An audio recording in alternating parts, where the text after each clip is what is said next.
আমার ঈদের জামা কেউ কিনে দেয় নাই গো নবী, আমি শুনছি তুমি বলে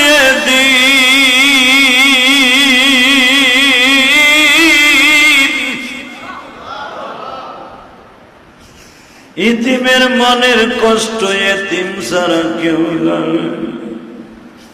আজকে ঈদুল ফিতরের দিনে আপনি খুতবা দিবেন, আমি এতিমের খবর লইছেন।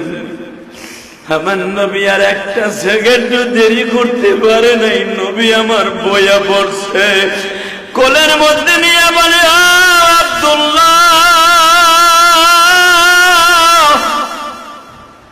এখান থেকে তোমার বাড়ি কত দূর? আমার বাড়ি এখান থেকে 7 কিলোমিটার দূর। আমার আশেপাশের সব ছেলেগুলা নতুন জামা গায়ে দিয়ে